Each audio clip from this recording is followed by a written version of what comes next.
अभी लाइव हूँ।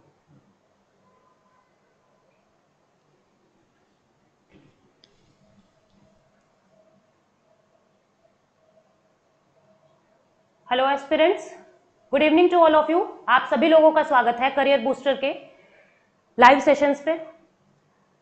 हमने पहले भी इकोनॉमी की एक क्लास को समझा था, जिसके अंदर मैंने आपको कुछ बेसिक्स चीजों के बारे में बताया था कि भारत में महंगाई या किसी भी जगह पे महंगाई कैसे बढ़ती है, क्या क्या उसकी वजह होती है और उसको कैसे कंट्रोल करते हैं। आज की क्लास में हम देखेंगे कि आरबीआई ऊपर बैठा सभी बैंकों को कैसे कंट्रोल कर रहा है। पहले मुझे यह बता दीजिए, क्या मेरी आवाज आप लोगों तक साफ पहुंच रही है? और हम लोगों के लाइव सेशंस के बारे में अपडेट जानने के लिए आप करियर बूस्टर के टेलीग्राम चैनल को ज्वाइन कर सकते हो। पहले प्लीज मुझे यह बता दीजिए, क्या मेरी आवाज, मेरा वीडियो, ऑडियो स्पष्ट सुनाई दे रहा है आप लोगों को? कोविड का टाइम है, आप सब लोगों को पता है, तो करियर बूस्टर आप लोगों की फैसिलिटी के लिए ऑनलाइन क्लासेस लेके आ रहा है, ताकि आप लोग सुरक्षित भी रहें, सेफ भी रहें और आपकी पढ़ाई भी ना रुके। मेरी आवाज आप लोगों तक पहुंच रही है? प्लीज एक बार बता दीजिए।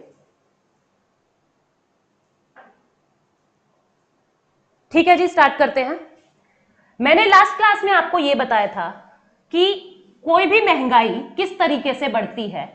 जब किसी भी चीज की डिमांड बहुत ज्यादा बढ़ जाए और सामान बहुत कम है आपके पास, उस केस में महंगाई बढ़ जाएगी। फिर मैंने आपको यह बताया था कि यह डिमांड यानी मांग कैसे बढ़ती है।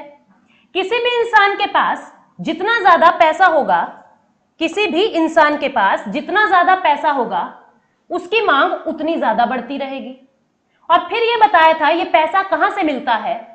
हमको बैंक से अगर सस्ते सस्ते लोन मिल जाए तो हम लोग ज्यादा लोन लेके आएंगे, ज्यादा पैसा लेके आएंगे। ज्यादा पैसा होगा तो ज्यादा मांग होगी, ज्यादा मांग होगी तो ज्यादा महंगाई हम लोग कर देंगे। आज की क्लास में मेरा उद्देश्य यह है, देखिए मैं ज्यादातर वो टॉपिक्स आप लोगों के लिए लेके आऊंगी जो मैं क्लास में नहीं करवा पाती, तो ताकि आप लोगों का कोई भी पोर्शन छूटे ना।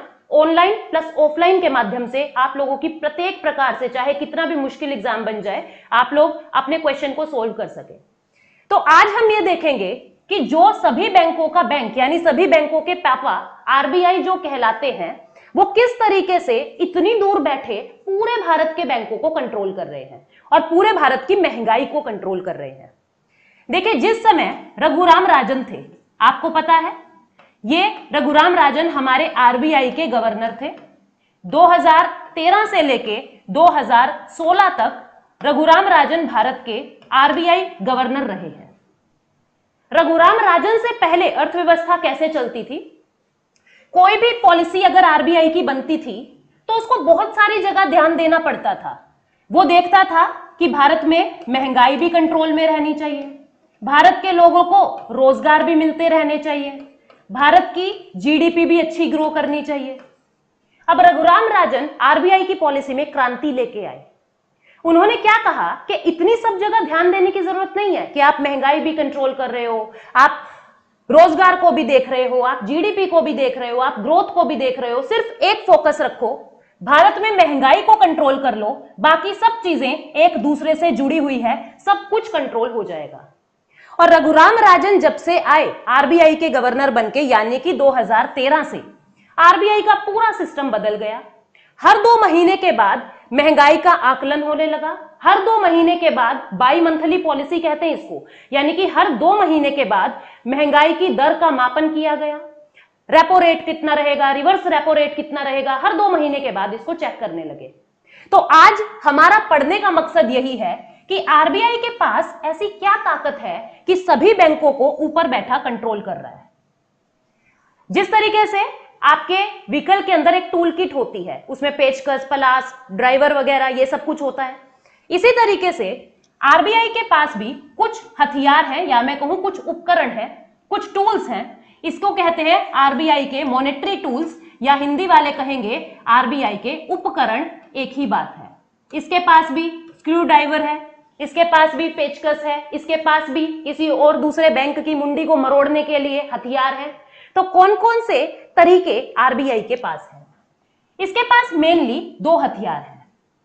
एक टूल को कहते हैं क्वांटिटेटिव टूल, क्वांटिटेटिव टूल, अब इनके नाम देख के आप लोगों को घबराना नहीं है, बहुत आसान है ये सब। क्वांटिटेटिव टूल, हिंदी वाले बच्चे इसको क्या कहते हैं?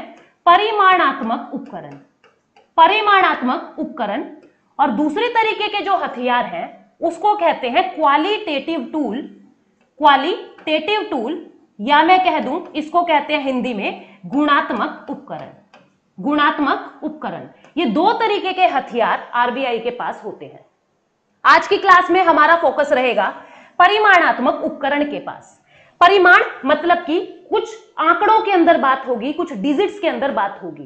क्वालिटी यानी गुण, जैसे मैंने कह दिया किसी को कोई सुंदर है, कोई ब्यूटीफुल है, उसका कोई माप थोड़ी ना है कि वो 3% सुंदर है, 4% सुंदर है, यानी कि यहां आंकड़ों की बात नहीं हो रही, यहां किसी की क्वालिटी की बात हो रही है। और यहां पे हम सारी बातें आंकड़ों में करेंगे, डिजिट्स के अंदर खेलेंगे, उसको कहते हैं परिमाणात्मक उपकरण। ये आरबीआई के ऐसे हथियार हैं, ऐसे टूल्स हैं, ऐसे उपकरण हैं जिनका प्रयोग करके आरबीआई भारत की महंगाई को कंट्रोल कर रहा है और कोविड जैसी परिस्थिति को सुलट रहा है। तो हमारा मकसद है परिमाणात्मक उपकरण को जानना। कौन कौन से परिमाणात्मक टूल यानी कि क्वांटिटेटिव टूल्स हैं? सबसे पहला है, मैं इंग्लिश हिंदी दोनों में लिखूंगी, सबसे पहला है रिजर्व रेशो। सबसे पहला टूल है रिजर्व रेशो, जिसे कहते हैं हिंदी में आरक्षित अनुपात। क्या कहा जाता है? आरक्षित अनुपात। इसके अंदर दो चीजें आती है। पहली चीज जिसको कहते हैं CRR, जो अभी चल रहा है 3%, और दूसरा होता है SLR, जो अभी चल रहा है 18%। ये सब क्या बातें हैं, इन्हें अभी 5 मिनट के अंदर अंदर समझते हैं। दूसरा तरीका है जिसको कहते हैं, एक तो रिजर्व रेशो आरक्षित अनुपात एक परिमाणात्मक उपकरण है, दूसरा तरीका है जिसको कहते हैं OMO, पूरा नाम इसका होता है open market operation. Open market operation, Hindi में इसको क्या कहा जाता है? हिंदी में कहा जाता है मुक्त बाजार की प्रक्रिया। मुक्त बाजार की प्रक्रिया। फिर आपने कुछ नाम सुने होंगे जो बहुत ही ज्यादा फेमस है, अखबारों में आए दिन सुनते रहते हो। तीसरा नाम जिसको कहते हैं रेपो रेट, या मैं कह दूं रेपो दर। रेपो दर, रेपो रेट या रेपो दर। चौथी चीज जिसको कहते हैं reverse repo. Reverse repo, Hindi में इसको रिवर्स रेपो के नाम से ही जानते हैं। पहले हम इतनी बातें समझ लें, उसके बाद हम और नामों को पढ़ेंगे, या पहले नाम लिख लेते हैं हम। पांचवा नाम होगा जिसको कहेंगे MSF। ये क्या है अभी कुछ देर में जानेंगे। और छठा नाम इसके अंदर होगा बैंक रेट। ये जितने भी नाम मैंने आपको बताए हैं, ये क्या है? ये आरबीआई प्रयोग करता है, समय समय पे यूज करता है महंगाई को कंट्रोल करने के लिए। तो सबसे पहले हम समझते हैं कि ये CRR क्या है, इसको समझना। देखो, CRR का पूरा नाम है cash reserve ratio. Cash reserve ratio, Hindi में इसको कहा जाता है नकद आरक्षित अनुपात। कैसे निकालते हैं? इसके कम ज्यादा करने से कैसे महंगाई कंट्रोल होती है, उस चीज को हमें समझना है। नकद आरक्षित अनुपात, कैश रिजर्व रेशो। इससे पहले एक छोटा सा कंसेप्ट हमें समझना है जिसका नाम है NDTL। पूरा नाम इसका net demand and time liability. Net demand and time liability, ये नाम आपको अटपटे लग सकते हैं, लेकिन जैसे ही समझ में आ जाएंगे आपको यही आसान लगने लग जाएंगे। इसको हिंदी में कहते हैं कुल मांग व समयावधि देयता। क्योंकि मेरे साथ दोनों माध्यम के बच्चे जुड़े हुए हैं, तो मैं दोनों मीडियम में आप लोगों को करवा रही हूं। कुल मांग एवं समयावधि देयता। NDTL क्या होता है ये समझो। मान लीजिए कोई बैंक है, हम नेक्स्ट पेज ले लेते हैं। मान लीजिए कोई बैंक है आपके पास। इस बैंक के अंदर 3 लोग आते हैं। 3 लोग आए एक दिन में। एक का नाम है A, एक का नाम है B, एक का नाम है C। 3 लोग बैंक के अंदर आए। अपने हाथ में 100-100 रुपए लेके ये लोग बैंक में आते हैं। ए कह रहा है मेरे अकाउंट में मेरे 100 रुपए डाल दो, बी कह रहा है मेरे अकाउंट में मेरे 100 रुपए डाल दो, और सी कह रहा है मेरे अकाउंट में मेरे 100 रुपए डाल दो। उस दिन बैंक के अंदर कितने रुपए आ गए? 300 रुपए बैंक में जमा हो गए उस दिन। ये एक दिन की बात हो रही है। अब उसी दिन क्या होता है, एक और व्यक्ति आता है बैंक के अंदर जिसका नाम है डी, और ई, दो व्यक्ति और आते हैं। ये कह रहे हैं मेरे खाते से मेरे 100 रुपए मुझे निकाल के दे दो, और ई भी कह रहा है मेरे खाते से मेरे 100 रुपए मुझे निकाल के दे दो। यानी कि उस दिन कितने रुपए चले गए? 200 रुपए उस दिन बैंक से चले गए। जमा कितने हुए थे? 300 रुपए। चले कितने गए? 200 रुपए। बैंक में बचे कितने? 100 रुपए। बैंक में बचे कितने? 100 रुपए। ये बैंक का एनडीटीएल कहलाएगा। क्या कहलाएगा ये बैंक का? ये बैंक का एनडीटीएल कहलाएगा। अब हर दिन एनडीटीएल बदलेगा। भाई मान लो आज 300 रुपए जमा हुए हैं, क्या पता कल 500 हो जाए, क्या पता कल 200 की जगह 100 ही निकले। तो रोज एनडीटीएल बदल रहा है, और हर बैंक का एनडीटीएल बदल रहा है। एसबीआई का अलग होगा, पीएनबी का अलग होगा, एक्सिस बैंक का अलग होगा। हर बैंक का एनडीटीएल जो है वो अलग होगा। एनडीटीएल निकला क्या हमारा? 100 रुपए। कैसे निकला?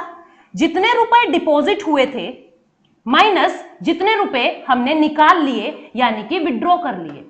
जितने रुपए हमने डिपॉजिट करवाए थे, जमा करवाए थे, माइनस जितने रुपए उस बैंक से विड्रॉ हो गए, जो बची हुई राशि है वो बैंक का एनडीटीएल कहलाता है। जो बची हुई राशि है वो बैंक का एनडीटीएल कहलाता है। पहले मुझे ये बता दो, क्या आपको एनडीटीएल क्या होता है ये समझ आया क्या? हिंदी में इसको कह रहे हैं कुल मांग एवं समयावधि देयता। क्या होता है? बैंक में जितने रुपए जमा हुए माइनस जितने निकल गए, जो राशि बची है उसको बैंक का एनडीटीएल कहते हैं। पहले मुझे बताइए, क्या आपको ये बातें समझ आई?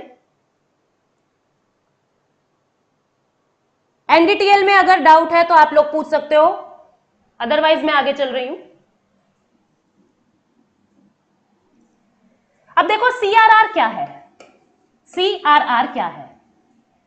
भारत में जितने भी बैंक हैं, कोई भी बैंक है, मैंने मान लिया एसबीआई है, कोई भी बैंक है मैंने मान लिया एसबीआई है, और दूसरी तरफ आरबीआई है। मैं बता रही हूं आपको नकद आरक्षित अनुपात क्या है, कैश रिजर्व रेशो या फिर नकद आरक्षित अनुपात क्या है। नाम से पता लग रहा है आपको कि नकद में कुछ पैसा आरक्षित रखना है, नकद में कैश में कुछ पैसा रिजर्व रखना है, आरक्षित रखना है। कोई भी बैंक है एसबीआई, मैंने मान लिया इसका एनडीटीएल आया है 100 रुपए, इसका एनडीटीएल आया है 100 रुपए, यानी कि 300 रुपए जमा हुए थे और 200 रुपए इस बैंक से निकल गए, इस बैंक में बचे 100 रुपए। अब आरबीआई का क्या ऑर्डर होता है? अभी जैसे ऑर्डर आया हुआ है कि सीआरआर चल रहा है 3%, इसका मतलब क्या हुआ? इसका मतलब यह हुआ जितने भी बैंक हैं भारत के, हम उदाहरण ले रहे हैं एसबीआई का, जितने भी बैंक हैं वो अपने एनडीटीएल में से 3% पैसा, 100 का 3% कितना आ जाएगा भाई? 3 रुपए। 100 का 3% 3 रुपए। मतलब क्या है? जितना पैसा बैंक में बचा उसका 3% उस बैंक को आरबीआई के अंदर जमा करवाना पड़ेगा। मैं फिर दोहरा रही हूं, सीआरआर की प्रतिशतता जितनी भी है, परसेंटेज जितनी भी है, प्रत्येक बैंक को, भारत में जितने भी बैंक हैं, उसके बचे हुई राशि का यानी एनडीटीएल का एक निश्चित प्रतिशत, अभी है 3%, तो 100 का 3%, 3 रुपए आरबीआई में जमा करवाना पड़ेगा। और यह किस रूप में जमा होगा? यह सिर्फ और सिर्फ कैश में जमा होगा। मतलब क्या है? ऐसा नहीं है आपने 3 रुपए का सोना खरीद के आरबीआई को दे दिया, ऐसा पॉसिबल नहीं है। आपको 3 रुपए की नकदी यानी रोकड़ा यानी कि कैश ही आरबीआई के अंदर जमा करवाना पड़ेगा। अगर कोई बैंक ऐसा नहीं करता तो उसके ऊपर पेनल्टी लगती है। अगर पेनल्टी के बाद भी नहीं मानता तो आरबीआई के पास ये पावर होती है कि वो उसके लाइसेंस को भी कैंसिल कर सकता है। इतनी एक्सट्रीम पावर आरबीआई के पास होती है। ये पैसा रखवाते क्यों है आरबीआई में, इसको समझिए। मान लीजिए हम जितने भी दोस्त हैं, हम जितने भी लोग हैं, सभी का खाता एसबीआई के अंदर खुला हुआ है, सभी का खाता एसबीआई में खुला हुआ है, और किसी ने यह अफवाह फैला दी कि एसबीआई तो बर्बाद होने वाला है। अब हम सब लोग भाग पड़ेंगे एसबीआई में, मेरा पैसा दे, मेरा पैसा दे। अब एसबीआई ने क्या किया हुआ है, जितना पैसा आया था बैंक में वो सारा लोन में दे दिया, किसी को भी, अंबानी को, अडानी को, किसी को भी दे दिया, लोन में गया हुआ है पैसा तो सारा। अब हम सब लोग एक ही वक्त पे आरबीआई में पहुंच गए कि हमको तो अभी चाहिए पैसा। तो आरबीआई क्या करेगा, ऐसी मुश्किल परिस्थिति में वो आरबीआई से अपना कैश रिजर्व रेशो मांग सकता है कि मुश्किल परिस्थिति है, कहीं से कोई जुगाड़ नहीं हो रहा, लास्ट है, ये सबसे अंतिम चरण है कि मैंने आपके पास अपना सीआरआर रखा था कुछ बैकअप में, वो पैसा आप मुझे दे दो। इसको कहते हैं सीआरआर, कैश रिजर्व रेशो। यह है नकद आरक्षित अनुपात। प्रत्येक बैंक को अपने एनडीटीएल का एक फिक्स प्रतिशत जितना आरबीआई कहे आरबीआई में जमा करना अनिवार्य है, वो है सीआरआर। अब इस सीआरआर से महंगाई कम या ज्यादा कैसे होती है वो देखिए। मैं 2 केस लेती हूं, एसबीआई है। फर्स्ट केस में एसबीआई का एनडीटीएल यानी कि एसबीआई में राशि है 100 रुपए, राशि है 100 रुपए। सीआरआर चल रहा है मान लो 3%। सेकेंड केस में एनडीटीएल है, मान लीजिए 100 रुपए ही ले रही हूं, और सीआरआर बढ़ा दिया, कर दिया 4%। सीआरआर बढ़ा दिया 4%। हम क्या बात कर रहे हैं, किस परिस्थिति में महंगाई कम करनी हो तो सीआरआर में बढ़ाएंगे या कम करेंगे, ये बात जान रहे हैं कि कैसे महंगाई सीआरआर को यूज करके कंट्रोल कर सकते हैं, ये देखना। एनडीटीएल है 100 रुपए दोनों केसेस में, सीआरआर पहले केस में है 3%, दूसरे केस में है 4%।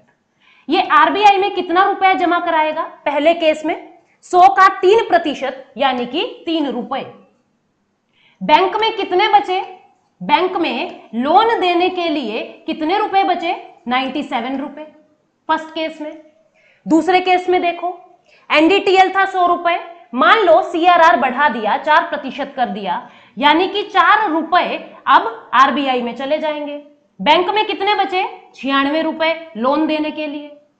किस परिस्थिति में ज्यादा लोन बैंक से जाएगा, ए में या बी में? हमें दिख रहा है भाई मैडम जी सबसे ज्यादा पैसा इस परिस्थिति में है बैंक के पास, तो 97 रुपए जब होंगे बैंक में, यानी कि जब ज्यादा पैसा होगा बैंक में तब लोन ज्यादा बांटेगा वो, तब लोन ज्यादा बांटेगा। लोन ज्यादा कब बांट सका, जब सीआरआर कम है। इस सीआरआर को और घटा के देखो, मान लो 2% कर दिया, सीआरआर को 2% कर दिया तो क्या होगा, आरबीआई में कितने रुपए देने हैं, 2 रुपए, बचे कितने बैंक में, 98 रुपए। कहने का मतलब क्या है, जितना कम सीआरआर होता रहेगा उतना ज्यादा लोन मार्केट में आता रहेगा, उतना ज्यादा लोन बैंक देता रहेगा। जितना ज्यादा लोन बैंक देता रहेगा उतना ज्यादा पैसा आप लोगों के पास होता रहेगा। जितना ज्यादा पैसा आप लोगों के पास होता रहेगा उतनी ज्यादा डिमांड आप लोग करते रहोगे, और जितनी ज्यादा डिमांड आप लोग करते रहोगे उतनी ज्यादा महंगाई भारत में बढ़ती रहेगी। तो इस वजह से जब भी महंगाई कंट्रोल करनी हो, जब भी महंगाई कंट्रोल करनी हो या कम करनी हो तो क्या करेंगे, सीआरआर को बढ़ा देंगे, सीआरआर को बढ़ा देंगे। क्यों बढ़ा देंगे, 4% था, मान लो इसको 5% करके देख रहे हैं, बढ़ा के देख रहे हैं। 100 का 5%, 5 रुपए आरबीआई ले जाएगा, अपने पास छीन लेगा। बैंक में बच गए थोड़े से रुपए यानी कि 95 रुपए। लोन देने के लिए पैसा ही नहीं है आरबीआई के पास। जब पैसा ही नहीं है तो लोन कहां से देगा, और लोन नहीं है तो आपके पास पैसा नहीं आएगा, आप लोग डिमांड नहीं करोगे, महंगाई अपने आप काबू में आ जाएगी। इस तरीके से सीआरआर का प्रयोग करके महंगाई को काबू किया जाता है। ठीक है, इस तरीके से महंगाई को काबू किया जाता है। सीआरआर को इंक्रीज कर देंगे महंगाई को कम करने के लिए। प्रश्न कैसे बनता है इसको देखिए। क्वेश्चन कैसे पूछेगी सरकार आप लोगों से, प्रश्न किस तरीके से बनता है। महंगाई को बढ़ाने के लिए, महंगाई को बढ़ाने के लिए, मैं कह रही हूं महंगाई बढ़ानी है, इंक्रीज करनी है। महंगाई को बढ़ाने के लिए क्या करेंगे, ए ऑप्शन सीआरआर को कम कर देंगे, सीआरआर को कम कर देंगे। बी ऑप्शन बैंक ऋण पर यानी कि लोन पर जो ब्याज दरें हैं, ब्याज दर उसको कम कर देगा। सी ऑप्शन है ए व बी दोनों, और डी ऑप्शन है इनमें से कोई भी नहीं, नन ऑफ द अबव, यानी कि नोटा। ये सेम क्वेश्चन एसएससी में पूछा जा चुका है 2016 के अंदर। महंगाई को बढ़ाने के लिए क्या करेंगे? सीआरआर को कम कर देंगे या लोन पर ब्याज दरों को कम कर देंगे, यानी कि जो बैंक 10% ब्याज पे आपको लोन दे रहा था वो 2% ब्याज पे देने लग जाएगा। सी है ये दोनों और डी है इनमें से कोई भी नहीं, तो उत्तर क्या आएगा? सी। सीआरआर कम कर दो तब भी महंगाई ज्यादा हो जाएगी, और लोन सस्ते कर दो तब भी महंगाई जो है वो ज्यादा हो जाएगी। दोनों ही ऑप्शन सही है, आंसर होएगा आपका सी। इस तरीके से क्वेश्चन पूछे जाएंगे, इस तरीके से क्वेश्चन पूछे जाएंगे, ठीक है। आप लोग कह रहे हो ए, रितु जांगड़ा का आंसर आया है ए। ए तो सही है, सोच के देखो, लोन सस्ते मिलेंगे तब भी तो रितु आप ज्यादा पैसा लाओगी, ज्यादा पैसा लाओगी तो ज्यादा डिमांड करोगी, ज्यादा डिमांड करोगी तो अपने आप महंगाई बढ़ जाएगी। तो पहला भी सही है, दूसरा भी सही है, उत्तर आएगा सी। आगे बढ़ते हैं हम लोग एसएलआर के साथ। एसएलआर क्या है? इसका पूरा नाम है statutory liquidity ratio. Statutory liquidity ratio, जिसे कहा जाता है हिंदी में तरलता वैधानिक अनुपात। तरलता वैधानिक अनुपात, स्टैट्यूटरी लिक्विडिटी रेशो, तरलता वैधानिक अनुपात। इसमें क्या होता है? हम वही लेते हैं, एक तरफ है आरबीआई और एक तरफ भारत का कोई भी बैंक, मैंने ले लिया एसबीआई। क्या होगा इसके अंदर? हमने क्या देखा, सीआरआर के केस में बैंक पैसा किसको देके आ रहा है? बैंक पैसा देके आता है आरबीआई में, जमा करवाता है अपना पैसा। किस फॉर्म में जमा कराता है, किस रूप में जमा कराता है? केवल कैश, केवल नकदी जमा करवाता है, सोना वगैरह कुछ खरीद के आरबीआई में नहीं रखता। स्टैट्यूटरी लिक्विडिटी रेशो यानी तरलता वैधानिक अनुपात में क्या होता है ये देखिए। इस बैंक का एनडीटीएल मैं फिर से अपने हर उदाहरण में 100 ही रुपए लूंगी। मान लीजिए इसका एनडीटीएल था 100 रुपए। अब आरबीआई ने कह दिया कि एसएलआर है भाई 18%, आज के हिसाब से एसएलआर चल रहा है 18%। इसका मतलब क्या हुआ? एसएलआर 18%। तो बैंक क्या करे? बैंक क्या करेगा? अपने 100 रुपए में से 18% यानी कि 18 रुपए, 100 का 18%, 18 रुपए बैंक खुद के पास रखेगा। ना तो वो आरबीआई को देगा, ना तो वो आरबीआई को देगा, ना ही वो आपको देगा, किसी को भी नहीं दे रहा। ना तो वो आरबीआई में दे रहा, ना ही वो लोन में देगा, कुछ नहीं करेगा। वो क्या करेगा? इन 18 रुपए को अपने पास रख लेगा। क्या ये 18 रुपए केवल नकद में रखेगा, रोकड़े में रखेगा? क्या करेगा? नोटों में रखेगा? क्या करेगा? उसका मन करेगा तो वो इसको कैश में रख लेगा अपने पास, भाई 18 के 18 रुपए यूं के यूं रख लिए। बैंक का मन करेगा वो इसको गोल्ड में भी रख सकता है, 18 रुपए का सोना खरीद के रख लिया। और बैंक का मन करेगा वो इसको गवर्नमेंट सिक्योरिटी के रूप में भी रख सकता है। अब ये शब्द आप लोगों के लिए नया आ गया, गवर्नमेंट सिक्योरिटी क्या होता है। बैंक का मन करेगा वो कैश में रखेगा रुपया, बैंक का मन करेगा वो उसका सोना खरीद के रख लेगा, बैंक का मन करेगा वो उसका गवर्नमेंट सिक्योरिटी यानी कि सरकारी प्रतिभूति खरीद के रख सकता है। ये बैंक के ऊपर डिपेंड करता है कि वो अपने 18 रुपए को कैसे रखना चाहता है। कहने का मतलब क्या हो गया कि सीआरआर का 3% और एसएलआर का 18%, कुल 21% पैसा ऐसा होता है हर एक बैंक का, भारत के सभी बैंकों का, जिसको वो लोन में नहीं देंगे, जिसको वो लोन में नहीं देंगे। ये 3% पैसा उसने आरबीआई में पहुंचा दिया और ये 18% पैसा वो खुद के पास रख रहा है। 21% पैसा वो किसी को भी लोन में नहीं देंगे। बचा कितना? 100 में से 21% अगर हम घटा दें तो 79% पैसे को बैंक लोन में प्रयोग करता है।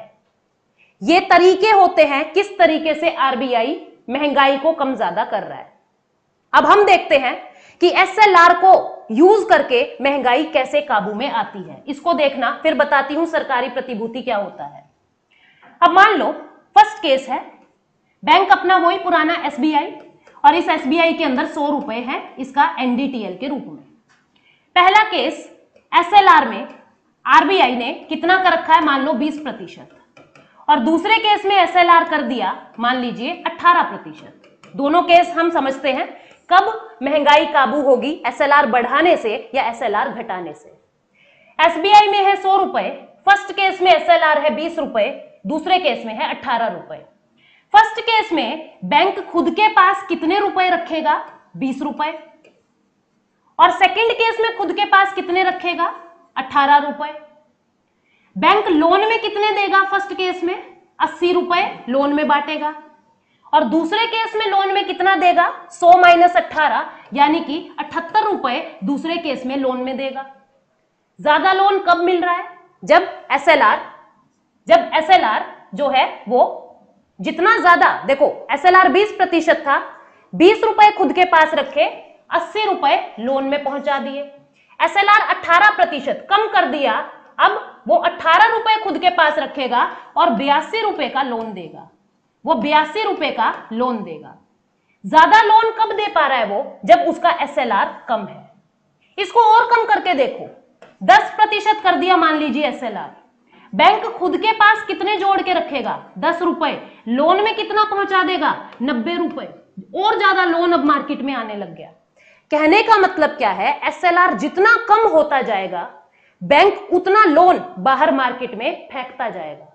जितना लोन मार्केट में आया उतना पैसा आप लोगों के पास आया, जितना पैसा आप लोगों के पास आया उतनी डिमांड आप लोगों ने की, और जितनी डिमांड आप लोगों ने की उतनी महंगाई भारत में बढ़ गई। भावार्थ क्या निकलता है, अगर महंगाई कम करनी हो, अगर महंगाई कम करनी हो तो एसएलआर बढ़ा दो, एसएलआर बढ़ा दो। यही देखा था हमने, अगर महंगाई कम करनी हो तो सीआरआर भी बढ़ा दो, दोनों को बढ़ा देते हैं। बढ़ा हुआ देख लो, 20% था तो 20 रुपए खुद के पास रखेगा, केवल 80 रुपए लोन में पहुंचाएगा। जितना कम लोन उतनी कम महंगाई। तो इस तरीके से एसएलआर का प्रयोग करके आरबीआई महंगाई पे काबू पाता है। ठीक है, समझ रहे हो आप लोग? कोई डाउट है आप लोग पूछ सकते हो, कोई भी डाउट है आप लोग यहां पे पूछ सकते हो।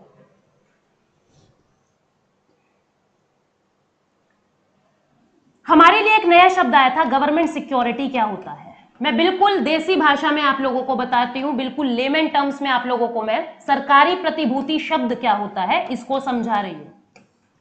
गवर्नमेंट सिक्योरिटी, सरकारी प्रतिभूति क्या होता है इसको समझा रही हूं। समझिए गवर्नमेंट सिक्योरिटी क्या है। मान लो सरकार को कोई पुल बनाना है, सरकार को कोई ब्रिज बनाना है, उस ब्रिज में लगेंगे 500 रुपए का खर्चा। कितना लगेगा? 500 रुपए का खर्चा। हम छोटी सी छोटी अमाउंट मान के चलते हैं ताकि समझ आ जाए। सरकार के पास है कितने? सरकार की गुल्लक में है 400 रुपए। कमी कितनी है सरकार के पास? 500 चाहिए थे, सरकार के पास 400 रुपए हैं, कमी रह गई सरकार के पास 100 रुपए की। अब ये 100 रुपए कहां से आएंगे? सरकार को उधार मांगने पड़ेंगे। सरकार किन किन लोगों से उधार ले सकता है? या तो आरबीआई से उधार ले लेगा, या किसी भी बैंक से उधार ले लेगा, या हम लोगों से उधार ले लेगा, पीपल से उधार ले लेगा, इन 3 लोगों से उधार ले लेगा। अब बैंक ऐसा तो है नहीं, सरकार ऐसी तो है नहीं घर घर जाके चंदा इकट्ठा करेगी, चंदे की पर्ची काटेगी। तो सरकार क्या करती है? आरबीआई को कह के कुछ कागज छपवाती है अपने नाम के। ध्यान से समझना इस बात को। 100 रुपए चाहिए सरकार को, सरकार कुछ कागज छपवाएगी अपने नाम के, जिसके ऊपर भारत सरकार की स्टैंप लगी होगी, मोहर लगी होगी, जिसके ऊपर लिखा होगा कि हमें 100 रुपए चाहिए, ये कागज 100 रुपए का है, जिसके ऊपर ब्याज की राशि लिखी होगी कि जो हमें 100 रुपए देगा हम उसको 8% ब्याज देंगे, और किस दिन देंगे ये भी लिखा होगा। किस दिन देंगे ये भी लिखा होगा कि 1 जनवरी 2022 को हम उसको 108 रुपए वापिस कर देंगे। अगर कोई हमें 100 रुपए देता है तो इस डेट को जो यहां पे लिखी होगी 108 रुपए हम उस व्यक्ति को वापिस कर देंगे। ये जो पर्चा बनके तैयार हुआ इसको कहते हैं सरकारी प्रतिभूति, इसको कहते हैं गवर्नमेंट सिक्योरिटी। GSAC भी शॉर्ट में कह देते हैं। उधार मांगने का जरिया, एक प्रूफ तो चाहिए ना आपको भी कि हमने सरकार को पैसे दिए हैं, बदले में हमें कुछ लिखित में चाहिए। तो ये वो लिखित कागज है, इसको बॉन्ड कह दो, इसको गवर्नमेंट सिक्योरिटी कह दो, इसको सरकारी प्रतिभूति कह दो, बात एक ही है। हुआ क्या है, इसमें सरकार ने उधार लिया है इन कागजों के जरिए, इसको गवर्नमेंट सिक्योरिटी यानी कि सरकारी प्रतिभूति कहते हैं। उम्मीद करती हूं आपको समझ आया होगा। अब जिसने भी ये पर्चा सरकार से लिया, मान लो ए व्यक्ति था, उसने सरकार से ये पर्चा ले लिया, वो सरकार को 100 रुपए दे देगा और ये पर्चा जिसको गवर्नमेंट सिक्योरिटी कह रहे हैं, ये पीस ऑफ पेपर, इसको अपने पास रख लेगा। जिस दिन ये डेट पे पहुंचेगा उस दिन सरकार में इसको जमा करवा देगा और 108 रुपए खुद ले लेगा ब्याज समेत। ये तरीका है किसी भी तरीके का निवेश करने का। जैसे आप अपने दोस्तों को उधार देते हो, भाई 1 लाख रुपए किसी को उधार दे दिया और उससे एक कागज साइन करवा लिया कि मैंने तेरे को 1 लाख दिया है, तू मुझे ब्याज समेत इतने देगा। तो वो जो कागज है ना आप दोनों के बीच में, वो कागज ही प्रतिभूति यानी कि सिक्योरिटी है। इसी तरीके से भारत सरकार जो कागज साइन करके देती है उसको गवर्नमेंट सिक्योरिटी कहते हैं। बैंक इंटरेस्ट तो देते हैं ना प्रवीण भैया, बैंक इंटरेस्ट तो देंगे आप लोग जब भी वहां पे डिपॉजिट करवाओगे कोई भी रुपया। जब बैंक के पास देने के लिए पैसे ना हो तब बैंक दिवालिया हो जाता है, तब ऋतु आरबीआई उसकी मदद करता है। आरबीआई को लेंडर ऑफ लास्ट रिजोर्ट कहते हैं, उस समय आरबीआई मदद करेगा।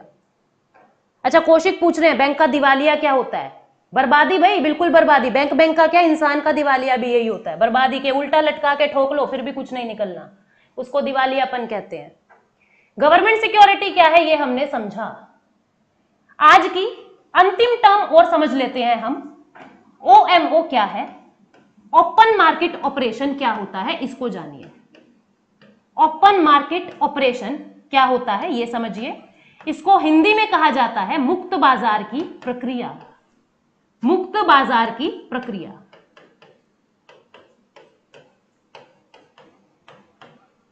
आप लोग प्रैक्टिस करते रहना क्वेश्चंस की, कुछ टाइप ऑफ क्वेश्चंस की प्रैक्टिस मैं भी यहां करवाऊंगी ताकि आप लोगों को समझ आ जाए कि क्वेश्चन अटेम्प्ट कैसे करना है। मुक्त बाजार की प्रक्रिया क्या होता है?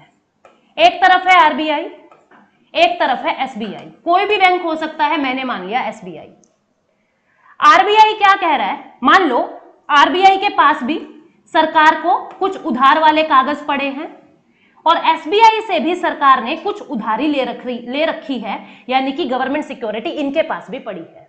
दोनों के पास गवर्नमेंट सिक्योरिटी पड़ी है। अब आरबीआई को ऐसा लग रहा है कि ये जो एसबीआई है ये बहुत ज्यादा लोन मार्केट में दे रहा है और इसने महंगाई मचवा रखी है पूरे भारत की अर्थव्यवस्था में। कुछ ऐसा करूं कि एसबीआई का पैसा मेरे पास आ जाए, मेरे पास इसकी मनी आ जाए, जिससे ये आगे लोन ना दे सके और महंगाई काबू में आ जाए। तो ये अब इसका पैसा अपने पास मंगवा लेगा और बदले में इसको ये जो कागज पड़े थे ना इसके पास, सरकारी प्रतिभूति, गवर्नमेंट सिक्योरिटी, इनको बेच देगा, इनको बेच देगा। अब एसबीआई के पास क्या आ गया, ये गवर्नमेंट सिक्योरिटी यानी कि ये कागज आ गए और बदले में एसबीआई ने अपना पैसा आरबीआई को दे दिया। अब एसबीआई में पैसा ही नहीं बचा लोन देने के लिए। पैसा नहीं है तो वो लोन नहीं दे पाएगा और लोन नहीं दे पाएगा तो आप लोग डिमांड नहीं कर पाओगे और डिमांड नहीं कर पाओगे तो इन्फ्लेशन यानी कि महंगाई अपने आप काबू में आ जाएगी। तो जब कभी भी महंगाई को घटाना हो, आरबीआई सरकारी प्रतिभूतियों को बेच देता है, गवर्नमेंट सिक्योरिटी को बेच देता है। इसका विपरीत समझते हैं कि महंगाई बढ़ानी हो तो क्या किया जाएगा। एक तरफ है आरबीआई, दूसरी तरफ है एसबीआई। अब आरबीआई को लग रहा है कि देश में कोई डिमांड ही नहीं कर रहा, कोरोना की वजह से सब लोग सोए हुए हैं, सब फैक्ट्रीज बंद हैं, देश में डिमांड ही रुक गई है। कुछ ऐसा करता हूं कि लोगों को पैसा ही पैसा दिखे चारों तरफ, बैंक खूब भरमार दे लोन की, दुनिया लोन लेने जाए, दुनिया डिमांड करे और जिससे महंगाई बढ़ जाए और अर्थव्यवस्था आगे बढ़ने लगे। आरबीआई क्या कहेगा एसबीआई को, मैं तुझे पैसा देता हूं, मैं तुझे पैसा देता हूं, बदले में तेरे गवर्नमेंट सिक्योरिटी मैं खरीदता हूं, तेरे पास जो कागज पड़े हैं उनको मैं खरीदता हूं और मेरा पैसा तू ले ले।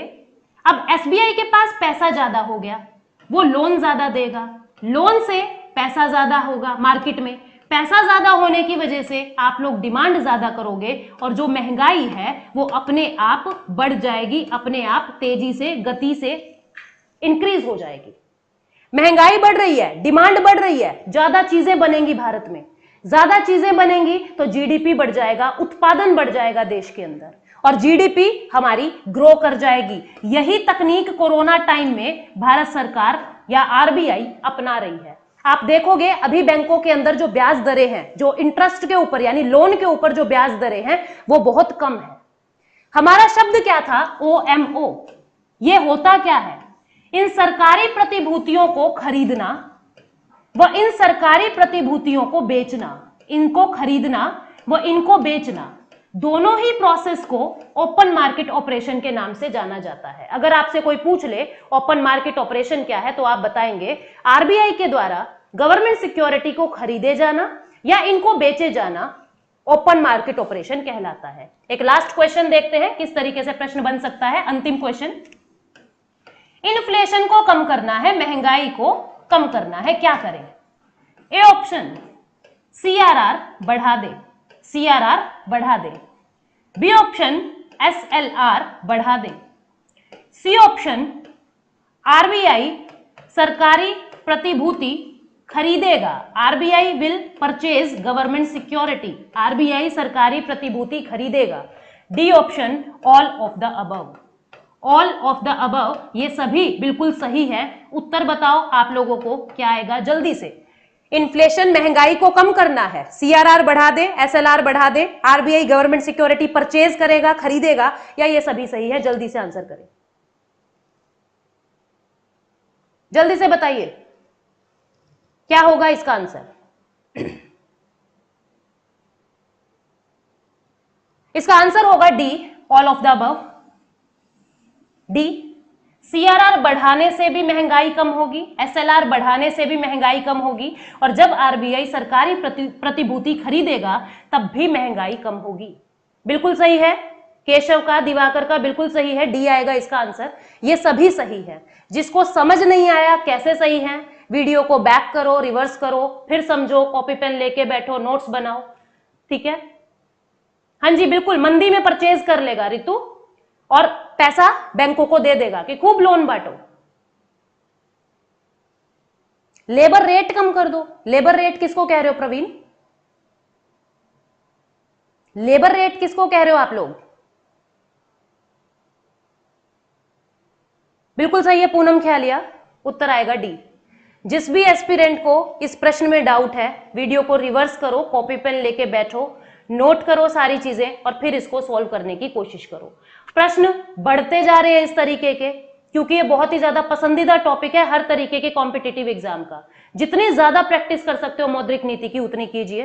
अगली क्लास में मिलेंगे कुछ और टर्मिनोलॉजीज के साथ। आप सभी लोगों का धन्यवाद। Thank you so much, take care, bye bye.